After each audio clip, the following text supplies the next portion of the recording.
கவலைகள் விதங்கள் வேறு மாதிரியாக இருக்குமே தவிர உலகத்துல யாருமே நிச்சயம் எனக்கு எந்த கவலையும் இல்லை அப்படின்னு யாராலும் நிச்சயம் முடியாது, சொல்ல முடியாது. புலகத்துல அப்படி சொல்றோம்.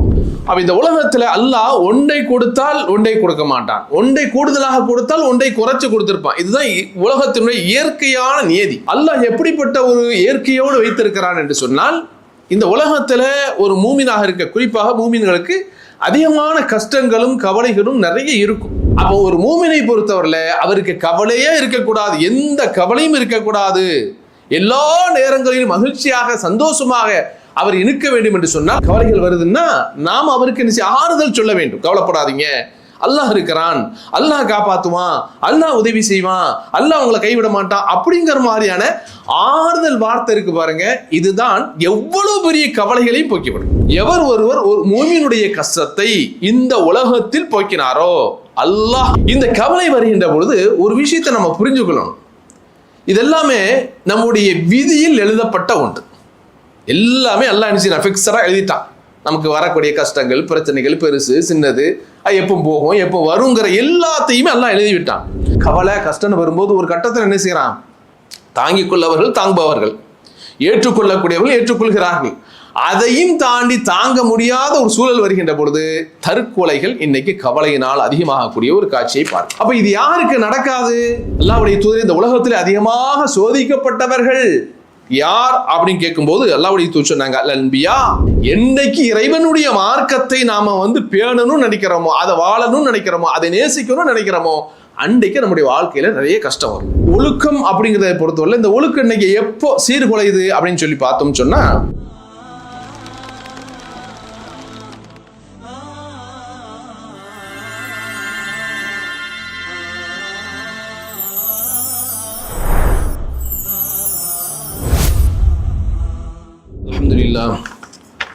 அல்ஹம்துலில்லாஹ் நஹ்மதுஹு வ நஸ்தஈனுஹு வ நஸ்தக்ஃபிருஹு வ நு'மினு பிஹி வ நதவக்கலு அலைஹி வ நஊது பில்லாஹி மின் ஷுரூரி அன்ஃபுஸினா வ மின் ஸய்யிஆத்தி அமாலினா மை யஹ்திஹில்லாஹு ஃபலா முதில்ல லஹு வ மை யுضللஹு ஃபலா ஹாதிய லஹு வ அஷ்ஹது அல்லா இலாஹ இல்லல்லாஹு வஹ்தஹு லா ஷரீக லஹு வ அஷ்ஹது அன்ன முஹம்மதன் அப்துஹு வ ரசூலுஹு.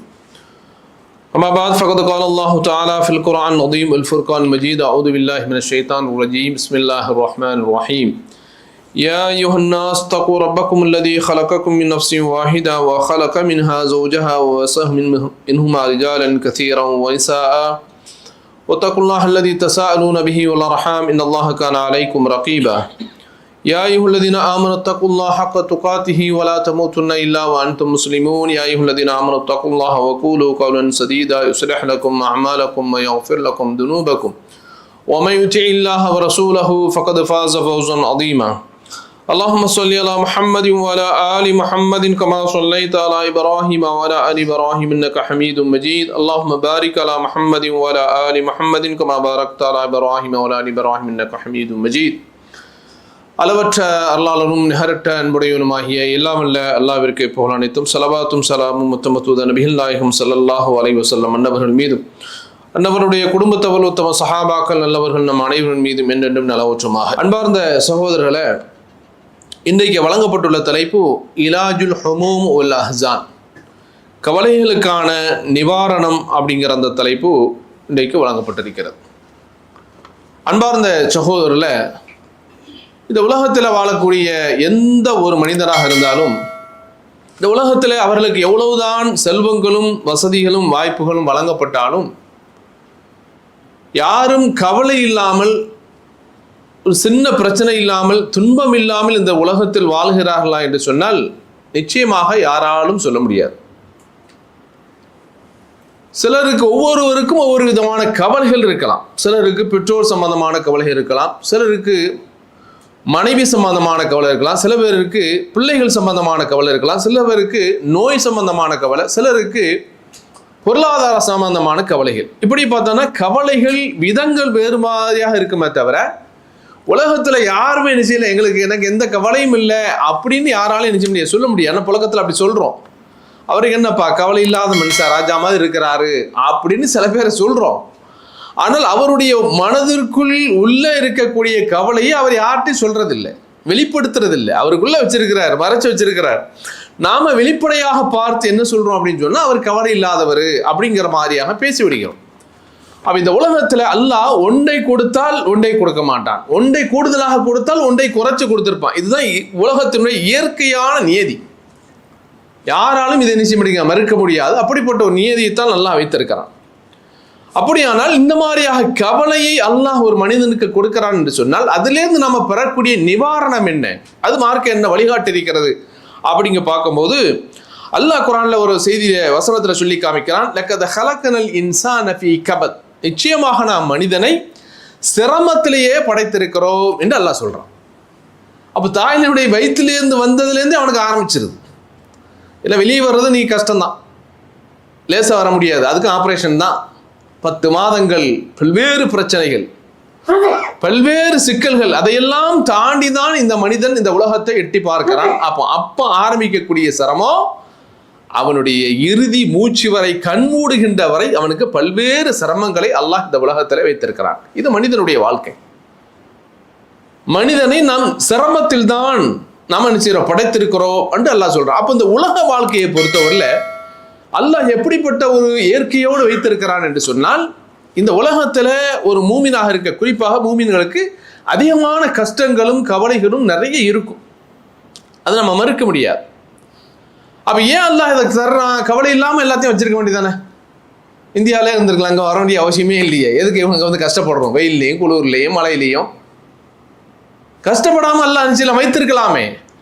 அப்போ ஏன் அல்லாஹ் வைத்திருக்கிறான் என்று சொன்னால் அதற்கான நியதி காரணம் என்னன்னா, அந்த உலகத்தில் அல்லாஹ் மூமின்களுக்கு அதிகமான கஷ்டங்களை ஏன் தர்றான் அப்படின்னா, கவலைகளை தருகிறான் அப்படின்னா, அல்லாஹ் மறுமையில போய் அல்லாஹ் செய்யறான், எதுவுமே இல்லாமல் ஆக்கி விடுகிறான். கவலை இல்லாத ஒரு வாழ்க்கை என்று சொன்னால் இந்த உலக வாழ்க்கை அல்ல, மறுமை தான் கவலை இல்லாத வாழ்க்கை.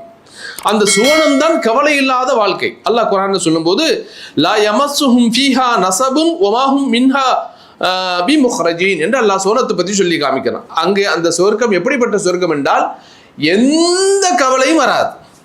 சின்ன தலைவலி, சின்ன காய்ச்சல், சின்ன மனசுல ஒரு கஷ்டம், ஒரு நெருடல், எந்த கவலையும் அங்கே வராது. அந்த சுவனத்திலிருந்து நீங்கள் வெளியேற்றப்படவும் மாட்டீர்கள் என்று அல்லாஹ் நினைச்சார் குர்ஆன்ல சொல்றான். அப்ப கவலை இல்லாத வாழ்க்கை அப்படின்னு சொன்னா ராஜ வாழ்க்கை, மறுமையுடைய வாழ்க்கை தான். அதே போல அல்லாஹ் இன்னொரு இடத்துல சொல்கின்ற பொழுது லா யஸ்மஊன ஃபீஹா லக்வன் வலா தஅஸீமா, அந்த சுவனம் எப்படிப்பட்டது என்று சொன்னால் அங்கே வீணான வார்த்தைகளை நீங்கள் செவியற முடியாது. அங்கே ஒருவருக்கு ஒருவர் பேசக்கூடிய பாவமான வார்த்தைகளை நீங்கள் அங்கே கேட்க முடியாது. அப்படிப்பட்ட உயர்தரமான சுவனம் என்பதை அல்லாஹ் குர்ஆன்ல சொல்லி காமிக்கிறார். இப்படி பல்வேறு செய்திகள் மார்க்கத்தில் சொல்லப்படுது. அப்போ ஒரு மூமினை பொறுத்தவரையில் அவருக்கு கவலையே இருக்கக்கூடாது, எந்த கவலையும் இருக்கக்கூடாது, எல்லா நேரங்களிலும் மகிழ்ச்சியாக சந்தோஷமாக அவர் இருக்க வேண்டும் என்று சொன்னால் அது சுவனத்து வாழ்க்கை தான் என்பதை நாம் புரிந்து கொள்ள கடமைப்பட்டிருக்கிறோம். அன்பார்ந்த சகோதரர்களை, அதுபோக ஒரு மூமினை நம்ம வந்து என்ன செய்யறோம், கவலையோடு பார்க்கிறோம். இல்லை எல்லோருக்கும் கவலை இருக்கும். நாடு விட்டு நாடு வந்து வசிக்கக்கூடிய நமக்கு பல்வேறு கவலைகள் இருக்கலாம். அது எல்லாவற்றுமே நம்ம பகிர்ந்து கொள்கிறோமா? இல்லை. நம்மோடு வேலை செய்யக்கூடிய, நம்மோடு ஒன்றாக இருக்கக்கூடிய, நம்மோடு ரூம்ல ஒன்றா தங்கி இருக்கக்கூடிய நண்பர்கள், நெருங்கியவர்கள், இவர்களிடத்துல தான் நம்ம என்ன சொல்லுவோம், அவங்கள்ட்ட பேசுவோம். இந்த மாதிரி பிரச்சனை, வீட்டில் வேலையில் இந்த மாதிரி பிரச்சனை, கம்பெனியில் இந்த மாதிரி பிரச்சனை, அப்படிங்கிற மாதிரியான நம்முடைய கவலைகளை நம்ம என்ன செய்வோம், சொல்லிக் கொள்வோம். அப்போ இந்த கவலையை பொறுத்தவரையில் நமக்கு நல்ல தெரியுது. சில பேருக்கு அவர்கள் நம்ம இடத்துல சொல்லாமலேயே முகத்தை வைத்தே புரிஞ்சுக்குவோம்.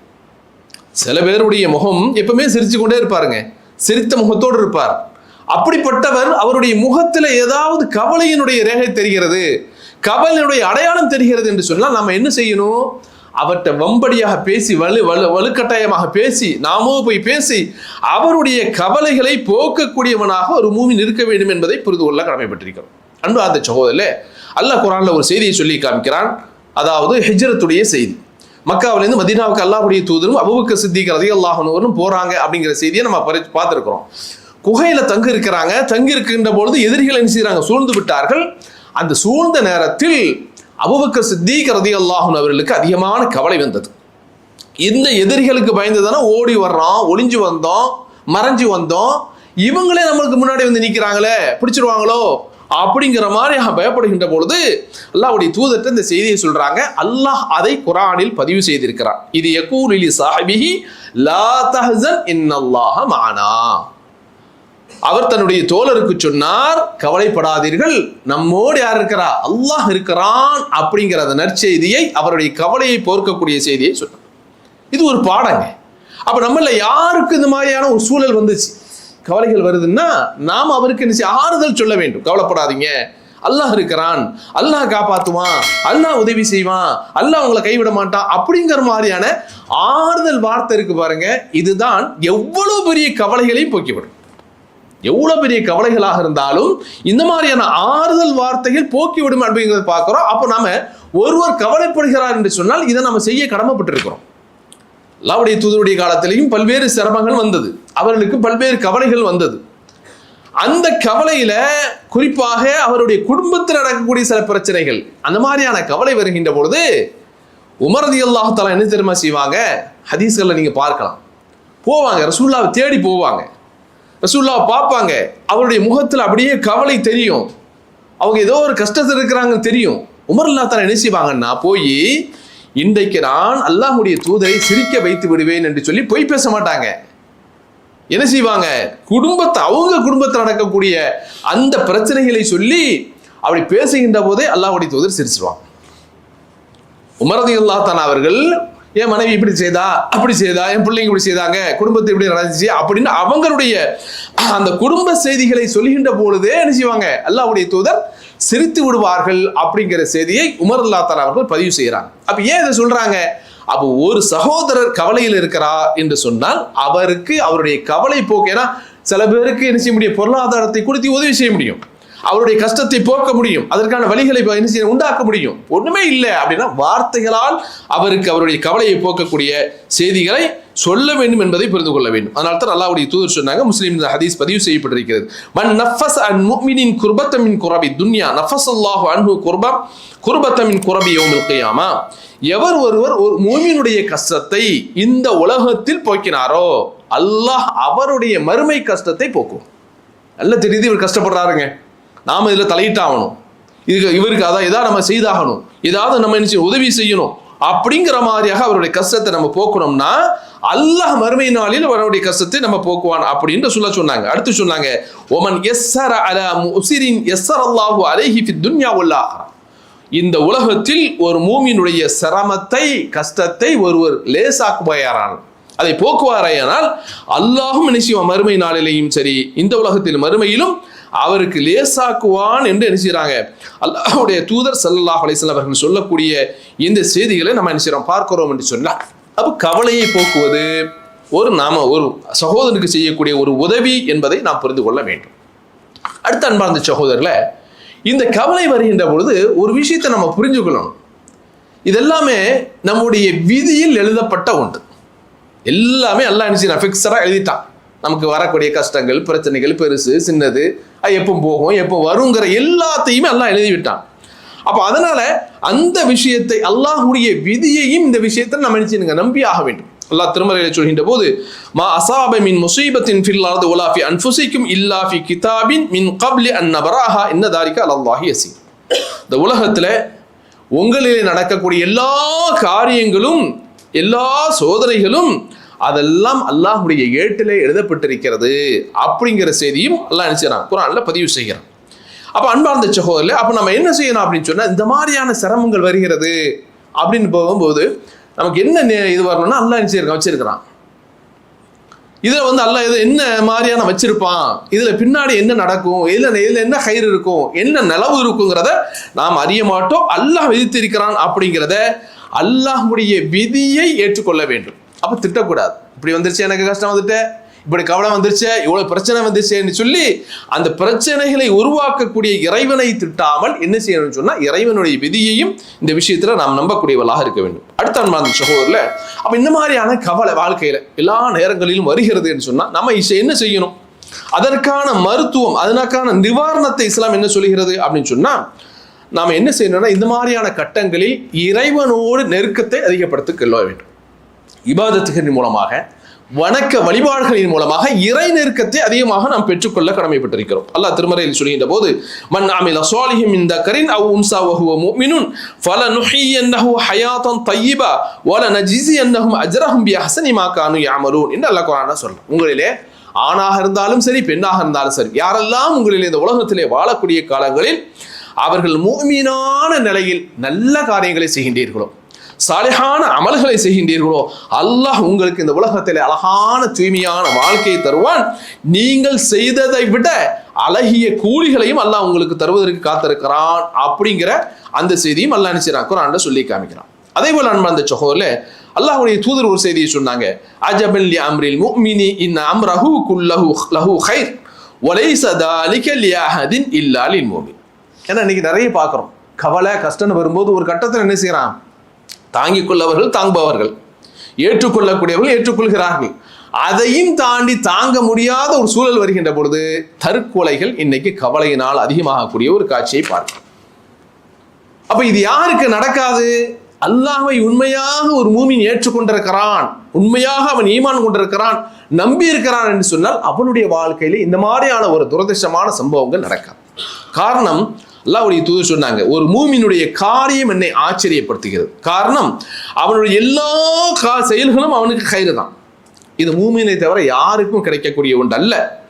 அவனுக்கு ஏதாவது வாழ்க்கையிலே நன்மை கிடைச்சிச்சு, அவன் சந்தோஷப்படக்கூடிய நிகழ்வுகள் நடந்தது என்று சொன்னால் அவன் அல்லாஹ்வுக்கு நன்றி செய்கிறான். இறைவா எனக்கு இதை தந்தா, இதை செய்தா என்று அல்லாஹ்வுக்கு நன்றி செய்கிறான். அதுவும் அவனுக்கு சிறந்ததான். அதே நேரத்தில் அவனுக்கு வாழ்க்கையில் ஏதாவது கஷ்டங்களும் பிரச்சனைகளும் வருகின்ற பொழுது அந்த நேரத்தில் இறைவனோடு அவன் என்ன செய்கிறான், பொறுமையாக இருந்து கொள்கிறான் என்று சொன்னால் அதுவும் அவனுக்கு கயிறு தான் என்று அல்லாஹ் குர்ஆன்ல அல்லாஹ்வுடைய தூதர் ஸல்லல்லாஹு அலைஹி வஸல்லம் சொல்லக்கூடிய செய்திகளை நம்ம பார்க்கிறோம் என்று சொன்னால், அப்ப அன்பார்ந்த சகோதரர்களே, இந்த உலகத்துல கஷ்டங்கள்ங்கிறது யாருக்கும் வராமல் இருந்ததுங்க. அப்படி வராமல் இருக்க வேண்டும் என்று சொன்னால் இந்த உலகத்துல அல்லாஹ் இறை தூதர்களாக அனுப்பினான் பாருங்க, நபிமார்கள், அவர்களுக்கு வந்திருக்க கூடாது. ஏன்னா அவர்கள் புனிதர்கள், இறைவனால் இந்த உலகத்திலே தேர்ந்தெடுக்கப்பட்டவர், அனுப்பப்பட்டவர்கள், இறைவனோடு நேரடியான தொடர்புல இருக்கக்கூடியவர்கள், அவர்களுக்கு வந்திருக்க கூடாது. ஆனால் அப்படி இல்லை. அல்லாஹ்வுடைய தூதர் ஸல்லல்லாஹு அலைஹி வஸல்லம் சொல்றாங்க, ஒரு சஹாபி கேட்கிற, யார சொல்லலாம், அய்யுன்னாசி அஷத்து பலா, அல்லாஹ்வுடைய தூதர் இந்த உலகத்தில் அதிகமாக சோதிக்கப்பட்டவர்கள் யார் அப்படின்னு கேட்கும்போது அல்லாஹ்வுடைய தூதர் சொன்னாங்க, அல் அன்பியா, இந்த உலகத்திலே சோதிக்கப்பட்டதிலே முதல் இடத்தில் இருப்பவர்கள் இறைவனுடைய நபிமார்கள் தான். அவங்க தான் ரொம்ப கஷ்டப்பட்டாங்க, அவங்க தான் ரொம்ப வாழ்க்கையில கவலைப்பட்டு இருக்கிறாங்க அப்படின்னு சொல்லிட்டு, சும்மல் அம்சல் ஃபல் அம்சல், அதற்கு பிறகு அதுக்கு அடுத்தடுத்த அந்தஸ்தில் இருக்கக்கூடியவர்கள் என்று சொல்லிட்டு அல்லாஹ்வுடைய தூதர் சொன்னாங்க, ஃபயுப்தல الرجل على حسب دينه. என்னைக்கு நம்ம நல்லா புரிஞ்சுக்கணும், அல்லாஹ்வை நேசிக்கிறோம், அல்லாஹ்வுடைய மார்க்கத்தை நேசிக்கிறோம், மறுமையை நேசிக்கிறோம், நரகத்தை அஞ்சுகிறோம், சொர்க்கத்தை ஆசைப்படுகிறோம் என்று சொன்னால் புரிந்து கொள்ளுங்கள், உங்களுடைய வாழ்க்கையில நிறைய கஷ்டம் வரும். இதனால நெகட்டிவா இருக்கு அப்படின்னு யோசிக்காதீங்க, அதுதான் உண்மை, அதுதான் யதார்த்தம். என்னைக்கு இறைவனுடைய மார்க்கத்தை நாம பேணணும்னு நினைக்கிறோமோ, அதை வாழணும்னு நினைக்கிறோமோ, அதை நேசிக்கணும்னு நினைக்கிறோமோ, அன்றைக்கு நம்முடைய வாழ்க்கையில நிறைய கஷ்டம் வரும். சொல்லிட்டு ரசூலுல்லாஹ் சொன்னாங்க, ஃபைன் கான ஃபீ தீனிஹி சுல்பன் அஷ்இஸ்தத பலாஉஹு, ஒருவர் மார்க்கத்திலே கடுமையான பிடிப்புள்ளவராக அதை நேசிக்கக்கூடியவராக இருக்கிறார் என்று சொன்னால் அல்லாஹ் அவருடைய வாழ்க்கையிலே அதிகமான கஷ்டத்தையும் தருவான். ஒயின் கான ஃபீ தீனிஹி ரக்கத்தன் இப்தலா அலா ஹஸ்பி தீனிஹி, இல்லங்க மார்க்கத்தில் நினைச்சா தொழுகிறது, நினைச்சா அல்லாஹ்வை நினைக்கிறது, அப்படி இப்படி அறகுறையா இருக்காருன்னா அல்லாஹ் ஒரு வாழ்க்கையில நிச்சயமா அறகுறையாகத்தான் கஷ்டத்தை கொடுப்பான் என்று சொல்லிவிட்டு அல்லாஹ்வுடைய தூதர் சொன்னாங்க, ஏன் இந்த கஷ்டத்தை அல்லாஹ் உன்னை நேசிக்கிறான், உன்னை தேர்ந்தெடுத்து ஏன் இந்த கஷ்டத்தை தருகிறான் தெரியுமா?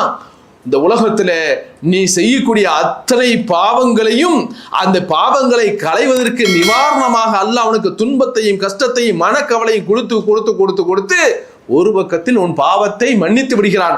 கடைசியாக இந்த பூமியிலே நீ நடக்கின்ற போது இறைவன் நேசிக்கக்கூடிய அடியானையாக நீ நடந்து உன் மீது எந்த பாவமும் இல்லாமல் அல்லாஹ் ஆக்கி விடுகிறான் என்று அல்லாஹ்வுடைய தூதர் ஸல்லல்லாஹு அலைஹி வஸல்லம் சொன்னாங்க.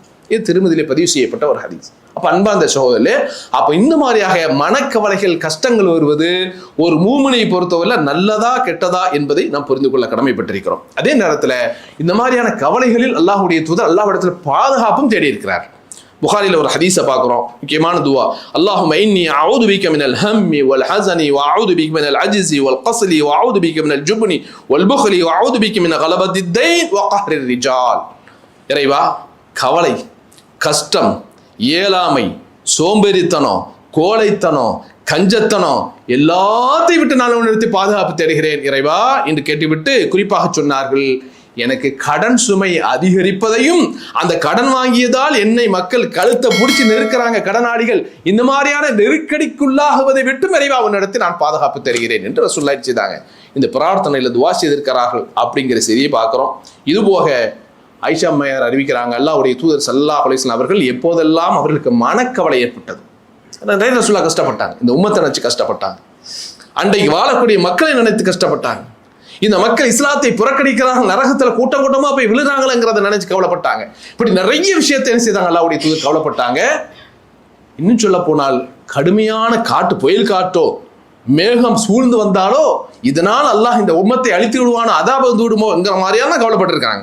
அப்போ அல்லாஹ்வுடைய தூதர் அந்த ரசூலுல்லாஹி ஸல்லல்லாஹு அலைஹி வஸல்லம் கான யகூலு இந்தல் கரம், கஷ்டமான நேரத்தை சொல்லுவாங்களாம், லா இலாஹ இல்லல்லாஹுல் அலீமுல் ஹலீம், லா இலாஹ இல்லல்லாஹு ரப்புல் அர்ஷில் அதீம், லா இலாஹ இல்லல்லாஹு ரப்புஸ் ஸமாவாதி வ ரப்புல் அர்த் ரப்புல் அர்ஷில் கரீம். புகாரியில் பதிவு செய்யப்பட்ட ஒரு ஹதீஸ். அப்போ இந்த உலகத்துல மகத்தான இறைவன், நுட்பமானவன், அவனை தவிர எந்த இறைவனும் இல்லை. மகத்தான அர்ஷுக்குரியவன், அவனை தவிர எந்த இறைவனும் இல்லை. இந்த வானங்கள் இந்த பூமியினுடைய இறைவன் அவன் தான், அவனை தவிர வேற எந்த இறைவனும் இல்லை. ரப்பில் அர்ஷில் கரீம், கண்ணியமான மகத்தான அந்த அர்ஷுக்கு சொந்தக்காரன் இறைவா அப்படின்னு நினைச்சுவாங்க. இறைவனை புகழ்ந்து இந்த திக்ரை எப்போமெல்லாம் அல்லாஹ்வுடைய தூதருக்கு மனக்கவலை வந்ததோ அந்த நேரத்தில் இதை சொல்லுவார்கள் அப்படிங்கிற செய்தியை புகாரில பார்க்கிறோம் என்று சொன்னார். அந்த அன்பார்ந்த சகோதரர்களே, அப்போ அல்லாஹ்வுடைய மார்க்கத்தில் நிறைய வழிகள் இருக்கிறது மனக்கவலையை போக்குவதற்கு. அந்த மாதிரியான விஷயங்களை கடைபிடிக்கக்கூடிய நல்லவர்களாக நம் அனைவரும் எல்லாம் அல்லாஹ் ஆக்கிறார். அல்ஹம்துலில்லாஹ், அல்ஹம்துலில்லாஹி ரப்பில் ஆலமீன், வஸ்ஸலாத்து வஸ்ஸலாமு அலா சய்யிதில் முர்ஸலீன் நபியினா முஹம்மதின் வஆலிஹி வஸஹ்பிஹி அஜ்மஈன். அன்புக்குரிய சகோதரர்களே, அல்லாஹ் ஜல்ல ஷானஹு தஆலா இந்த மார்க்கத்தை நமக்கு வழங்கி, இந்த மார்க்கத்தில் முக்கியமான ஒரு செய்தியாக ஒழுக்கம் சார்ந்த விஷயங்களை நீங்கள் அதிகமாக பேணுங்கள் அப்படின்னு மார்க்கம் சொல்லும். ஒழுக்கம் சார்ந்த அதபு சம்பந்தமான விஷயங்கள். அப்போ அல்லாஹ்வுடைய தூதர் ஸல்லல்லாஹு அலைஹி வஸல்லம் அவர்கள் இந்த ஒழுக்கம் அப்படிங்கிறத பொறுத்தவரை இந்த ஒழுக்கம் இன்னைக்கு எப்போ சீர்குலையுது அப்படின்னு சொல்லி பார்த்தோம்னு சொன்னா, இளமையில தான் இன்னைக்கு நிறைய பேருக்கு சீர்குலையுது. இளமையில வயசானவங்க அப்புறம் கொஞ்சம் பேக்ல போய் பார்க்கணும், நம்ம இளமையில என்ன சேட்டெல்லாம் பண்ணோம், என்ன மாதிரியாக நடந்தோங்கிறத நம்ம என்ன செய்யணும், அப்படி கொஞ்சம் நம்முடைய வாழ்க்கையை திருப்பி பார்க்கணும். அப்போ ஒரு காலகட்டம் இருந்தது, அன்றைக்கு ஊர்ல 2 பேர் இளைஞர்கள் தவறா போறாங்க, தவறான வழியில போறாங்க அப்படின்னா அது ரொம்ப குறைவாக இருந்துச்சு ஒரு காலகட்டம். ஆனால் இன்றைய காலகட்டத்தில் ஒரு ஊர், ஒரு நகரம் என்று எடுத்துக் கொடுத்தால் இந்த ஊர்ல எத்தனை பேர் தேர்வாங்கிறது ரொம்ப கஷ்டம். எத்தனை இளைஞர்கள் இந்த ஊர்லேயே தேர்வார்கள், சீர்கெட்டு போயிட்டான், சினிமாவில் போயிட்டான், மதுவுல போயிட்டான், பொம்பளை விஷயத்துல மாட்டிக்கிட்டான், இந்த மாதிரியாக இன்னைக்கு சீரழிவுகள் நிறைய நடக்கக்கூடிய ஒரு காட்சியை பார்க்கிறோம். அதனாலதான் இஸ்லாத்துல இளமைக்கு அதிகமான மதிப்பு உண்டு. அல்லாஹ்வுடைய தூதர் சொன்னாங்க, நாளைக்கு அர்ஷுடைய அந்த நிழல் கிடைக்கக்கூடிய ஒருவர்ல வஷாபுன் நஷாஃபி இபாதத்தில்லாஹ், தன்னுடைய இளமையை அல்லாஹ்வுடைய மார்க்கத்தில் வழக்கத்திலேயே கழித்தாரே அந்த இளைஞருக்கு அங்கே என்ன இருக்கு, பங்கு உண்டு அப்படிங்கிறார். அப்ப இளமைக்கு நிறைய மதிப்பு உண்டு. அந்த இளமையை சரியான முறையிலே அல்லாஹுக்கு நேசமான வழியிலே நாம செலவிட்டோம் என்று சொன்னால் அதற்கு மதிப்பு உண்டு. ஏன்னா அதுதான் கிடக்கூடிய காலம், அதுதான் ஒரு வாழ்க்கையில மோசமான தருணம் அப்படிங்கிறத இன்னைக்கு நம்ம டீனேஜ்னு சொல்றோம்ல, அதை தான் இஸ்லாம் எழுதுங்க சொல்லி காமிக்கிறது. அன்பார்ந்த சகோதரர்களே, ஏன் இதை சொல்றோம் அப்படின்னா, சமீபத்தில் கர்நாடகாவில் ஒரு ஆய்வு எடுத்திருக்கிறாங்க. சுகாதாரத்துறையிலேருந்து ஒரு ஆய்வு எடுத்திருக்கிறாங்க. கல்லூரியிலே படிக்கக்கூடிய மாணவர்கள், எல்லா ஊரும் அப்படித்தான் இருக்கு, கல்லூரியில் பள்ளியில் கொண்டு என்ன படிக்க வைக்கிறோம், எந்த புள்ள எங்குன வழிகட்டு எங்கு தரிகட்டு போகுதோ அப்படிங்கிற மாதிரியான கவலை எல்லா பெற்றோர்களுக்கும் இருக்கிறது. அப்போ அந்த ஆய்வு செய்ததில் கல்லூரியிலே படிக்கக்கூடிய மாணவர்கள் 7000 மாணவர்களுக்கு HIV பாசிட்டிவ். 1-2 இல்லைங்க, 7000 மாணவர்களை என்ன செய்யறாங்க, செக் பண்ணி பார்க்குறாங்க. ரிசல்ட் எடுத்து பார்த்தா அதில் அத்தனை பேருக்கும் HIV என்னதுங்க பாசிட்டிவ் இருக்கு. ஏன்னா இப்படி சொன்ன உடனே நம்ம எப்படி சொல்லலாம், HIV பாசிட்டிவ்லாம் அது வேற வேற காரணங்கள் இருக்கு அப்படிங்கிற மாதிரி என்ன செய்யறான் சொல்றது அல்ல, அது கொஞ்சம் இருக்குது. ஆனால் இன்னைக்கு அப்படித்தான் இருக்கு. இன்னைக்கு ஹாஸ்டல்களும் கல்லூரிகளும் சீரழியக்கூடிய இடங்களா. ஒரு பக்கத்திலும் பாடத்தை படிக்கிறான், இன்ஜினியரிங் படிக்கிறான், இன்னொரு பக்கத்துல மருத்துவத்தை படிக்கிறான், அதை படிக்கிறான், இதை படிக்கிறான், இப்படி உலக கல்வியை படிச்சுக்கிட்டு ஒழுக்கம் அப்படிங்கிறது இந்த பக்கம் திரும்பி பார்த்தீங்கன்னா 1ஆம் நம்பர் ஒஸ்ட். அந்த அளவுக்கு தான் இன்றைக்கு எல்லா நாடுகளும், இந்தியாவாக இருந்தாலும் சரி, இலங்கையாக இருந்தாலும் சரி, எல்லா நாடுகளும் சீரழியக்கூடிய ஒரு காட்சிகளை பார்க்கிறோம். அதனாலதான் பிள்ளைய விஷயத்துல ஆண் பிள்ளையோ பெண் பிள்ளையோ அது இளமை பருவத்துல வழி தவறிவிடக்கூடாது என்பதற்காக பெற்றோர்கள் அதிகமான கவனம் எடுக்கிறார், அதிகமான கவலைப்படுறாங்க. அப்போ எவ்வளவு பெரிய இது ஆய்வு, கொஞ்சம் யோசித்து பாருங்கள். அப்போ என்ன சொல்ல வேண்டியது இருக்கிறது? எய்ட்ஸை பற்றி அதிகமாக இளைஞர்களுக்கு போதிக்க வேண்டிய ஒரு சூழல் இருக்கிறது. எய்ட்ஸ் எவ்வளோ ஒரு கொல்லி, விஷக்கொல்லி, உயிரை பறிக்கக்கூடிய மோசமான ஒரு நோய்ங்கிறத இளைஞர்களுக்கு சொல்ல கடமைப்பட்டிருக்கிறோம். ஏன்னா இன்னைக்கு அவங்களுக்கு அது தெரியல, சாதாரணமாக நினைக்கிறாங்க. சாதாரண ஒரு விஷயமாக, ஒரு சாதாரண ஒரு பிரச்சனையாக, ஒரு நோயாக நினைக்கிறாங்க, மோசமானது அப்படிங்கிறத இன்னைக்கு இளைஞர்களுக்கு மத்தியில, இளைஞர்களுக்கு மத்தியில நமக்கு சொல்லக்கூடிய கடமை இருக்கிறது என்பதை இன்றைக்கு கர்நாடகத்தினுடைய ஆய்வு சொல்கிறது என்று சொன்னால், ஒரு மாநிலத்துக்கு நமக்கு தெரியுது. இப்படித்தான் எல்லா மாநிலத்திலும் நம்ம செய்யணும், சோதனை செய்து பார்க்கணும். எல்லா நாட்டையும் சோதிச்சு பார்க்கணும். எல்லாம் நம்ம தெருவையும் சோதிச்சு பார்க்கணும். எல்லாம் பார்த்தீங்கன்னா சர்வசாதாரணமாக இன்னைக்கு விழக்கூடிய ஒரு காட்சியை பார்க்குறோம். எனவே அன்பார்ந்த சகோதரர்களே, அப்போ பிள்ளைகளை ஒழுக்கப்படுத்துறது, பிள்ளைகளை நல்வழிப்படுத்துறது, நம்முடைய குழந்தைகளை சரியான வரையில செலுத்துவது என்பது பெற்றோருடைய கடமை. அதை அல்லாஹுடைய தூதர் வலிமையாக நினைச்சாங்க. நம்ம பெற்றோர்களுக்கு சொல்றாங்க, குல்லுக்கும் ராயின் வகுல்லுக்கும் மஸ்ஊலுன் ராயியத்தி, உங்களை ஒவ்வொரு பொறுப்பாளர் உங்களுடைய பொறுப்புகளை பற்றி விசாரிக்கப்படுவீர்கள் அப்படின்னு சொல்றாங்க. எனவே அதையும் கவனத்தில் கொண்டு செயல்படக்கூடிய நல்லவர்களாக நம்ம அனைவரும் எல்லாம் எல்லாம் ஆக்கிடுவோம். பாஹுதான்.